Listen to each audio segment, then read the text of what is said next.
இரக்கமோ கருணையோ உங்களுக்குள்ள பிறந்து நீங்கள் சிவமாகவே மாறுகிறீர்கள் அப்படின்னா உங்களுக்குள்ள இருக்க சிவமானது வெளிப்படுகிறது அப்படின்னு தான் நம்ம சொல்ல முடியும்.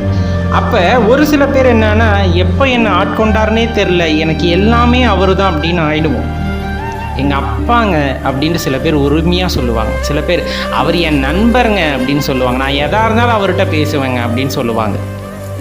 அதே போல் சில பேர் பார்த்தா அதெல்லாம் எனக்கு சொல்ல தெரியாதுங்க, அவர் தான் எனக்கு எல்லாமே, அதை சொல்கிறதுக்கெல்லாம் எனக்கு வார்த்தையே இல்லை அப்படின்னு சொல்லுவாங்க. இதெல்லாம் உச்சகட்ட பக்தி அப்படின்னு சொல்கிறது. சிவனை கடவுளாக யாருமே பார்க்கறதில்ல. உங்களுக்கு நல்லா தெரிஞ்சிருக்கும், சிவபக்தியில் இருக்கவங்க சிவனை கடவுளாவெல்லாம் பெரும்பாலும் பார்க்கறதே இல்லை. அவர் தான் எல்லாமே. ஏன்னா நான் தானே அவரை நான் எப்படி பிரித்து பார்க்க முடியும்? அதனால தான் என் தாயாக, தந்தையாக, நண்பனாக, காதலியாக, காதலராக, இது மாதிரி பல வடிவங்கள் அவருக்கு கொடுத்து வழிபடுகிறார்கள் சிவபெருமானை. அதில் நீங்கள் எப்படி வழிபடுறீங்க அப்படின்னு கொஞ்சம் யோசிச்சு பாருங்களேன். சில பேர்த்துக்கு இதில் ஒரு குரூஷியலான டைமும்